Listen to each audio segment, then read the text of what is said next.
Okay, Mr. Xin, from Iddri, you work with carbon taxation in relation to China. What are your views on this report and how the EU should deal with getting China involved in this climate investment community? Oh, I just present myself first, and I'm Xin Wang. I work at Iddri on the Chinese carbon taxation issues.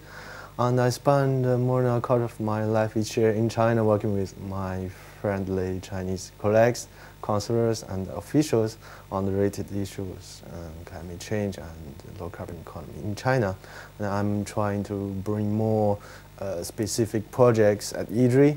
With Iddri, between Iddri and the Chinese colleagues and institutes. So on the carbon taxation issue, maybe I just can release a very good news from the European point of view is that we just submitted the whole environmental taxation package to the State Council this last week in China, and hopefully, I can say precisely, the carbon taxation is kind of one of the tax in this whole package. And let's see the reaction of the State Council. But the notion of carbon taxation in China actually is quite recent. In just last year, in 2009, we just, maybe you have, as you have observed, we have just made a lot of big conferences, at the official level.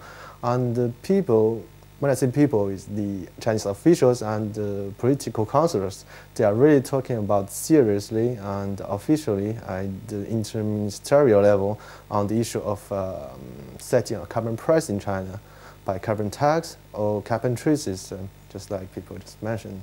So from this point of view, I think there's a very positive personal point of view on myself that we'll probably have carbon tax in China in 5 years, just at the end of 2050. Right. So it is a positive point to the European Union because you have already carbon price signals, and particularly for Scandinavian countries who had already this great experience of carbon tax.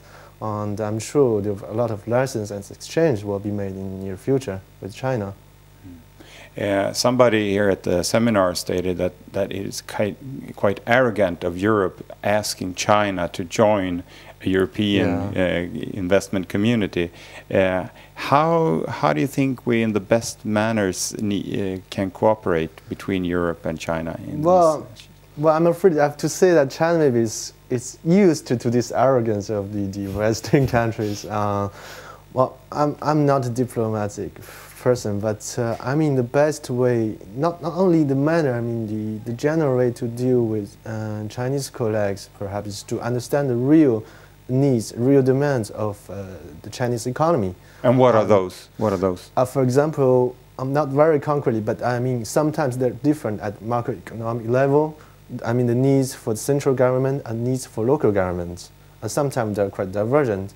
And specifically for the issue of climate change, the green needs is to develop the low carbon economy, just like said, during our last general conference at the central level of the Communist Party. Low carbon economy just being mentioned at first proposal among the, let me say, 2,000 proposals each year.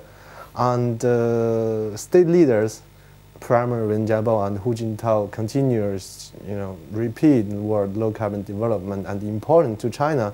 And this is one of concrete example.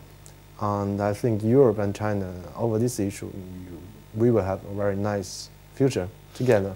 This sounds very hopeful. Are you optimistic? Yeah. Personally, I really, because I can say from this point of view, with my exchange with Chinese officials, central officials particularly, and the major political counselors and researchers, they are all quite confidential on the capacity of the development of low carbon economy in China, and they look forward to really meeting and welcoming European investors and European countries to build the cooperative action and, which could generate co-benefits for climate and for economic development. That's okay. all.